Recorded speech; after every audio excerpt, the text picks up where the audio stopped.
Hello दोस्तों, तो आज हम लेकर आए हैं दूरी, विस्थापन, चाल, वेग और त्वरण। देखेंगे कि दूरी क्या होती है, विस्थापन क्या होता है, चाल क्या होती है, वेग क्या होता है और त्वरण क्या होता है। तो सबसे पहले दूरी को देखिए।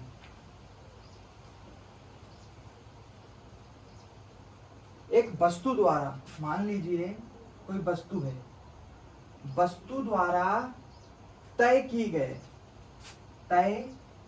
किए गए मार्ग की लंबाई, जो मार्ग दिखाता है, जिस स्थान पर वह पहुंची है, इसकी दूरी कहलाएगी। यानी ए स्थान से बी स्थान तक पहुंचना, जो मार्ग तय करता है वह उसकी दूरी कहलाती है।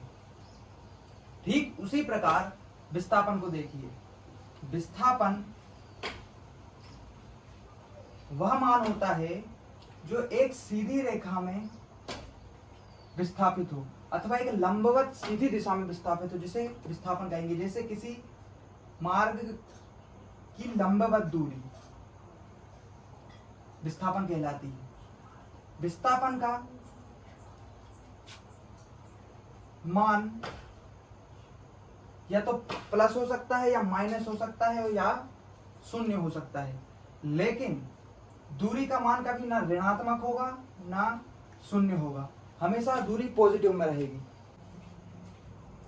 अब देखिए चाल की चाल क्या होती है। चाल होती है जिस गति से हम निरंतर चलते हैं। यानी मान लो कोई दूरी है, उस पर कोई वस्तु एक निश्चित गति से आगे बढ़ रही है। मान लो कोई वस्तु है, वह निश्चित गति से आगे बढ़ रही है, वह निश्चित गति इसका चाल कहलाती है। जैसे कोई वस्तु 1 सेकेंड में 1 मीटर चलती है, तो वह उसकी निश्चित चाल हो गई। यानी सीधे अनुसार यह है कि 1 सेकेंड में तय की गई दूरी को चाल कहते हैं। यानी 1 सेकेंड में तय की गई दूरी को चाल कहते हैं। अब देखिए वेग क्या होता है। तो वेग होता है 1 सेकेंड में हुआ विस्थापन। कोई वस्तु 1 सेकेंड में जितना विस्थापित हो रही है, वह उसका वेग कहलाएगा। यानी कोई लंबवत दूरी पर हुई वस्तु या एक लंबवत दूरी में किसी वस्तु को सरकाया, तो 1 सेकेंड में वह वस्तु जितना अंतर लेगी वह उसका वेग हो जाएगा। सीधी बात यही है कि 1 सेकेंड में जितना विस्थापित वस्तु, उसका वेग कहला जाएगा। दूरी किसे कहते हैं, विस्थापन किसे कहते हैं, चाल किसे कहते हैं, वेग किसे कहते हैं, इतना हमारे दिमाग में आ गया और हमारे समझ में भी आ गया कि चारों चीजों का मतलब क्या होता है। हाँ, तो अब देखना है हमें त्वरण। त्वरण क्या होता है। त्वरण है वेग से संबंधित। त्वरण हमेशा वेग से संबंधित होता है। किस प्रकार होता है, देखिए। जहां त्वरण प्रदर्शित होता है वहां वेग परिवर्तन हो जाता है।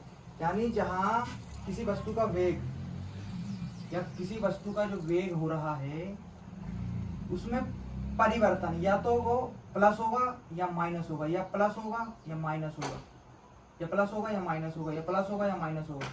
जिस प्रकार से वेग या तो बढ़ रहा है या घट रहा है, त्वरण कहलाएगा। अगर किसी वेग का मान या बढ़ रहा है या घट रहा है, या बढ़ रहा है या घट रहा है, या निरंतर लगातार है, फिर बढ़ा फिर घटा, तो बस उसका वेग कहलाएगा, त्वरण कहलाएगा। तो यही मान त्वरण का होता है। अब देखिए इनके एसआई मात्रक या मात्रक। दूरी को हमेशा मीटर से प्रदर्शित करते हैं, विस्थापन को मीटर से प्रदर्शित करते हैं, चाल को मीटर पर सेकेंड से प्रदर्शित करते हैं, वेग को भी मीटर पर सेकेंड से प्रदर्शित करते हैं,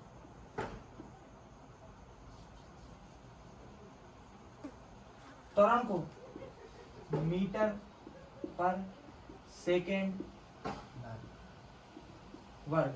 क्योंकि मीटर या तो बढ़ रहा है या घट रहा है, इसलिए उसे वर्ग में प्रदर्शित करते हैं।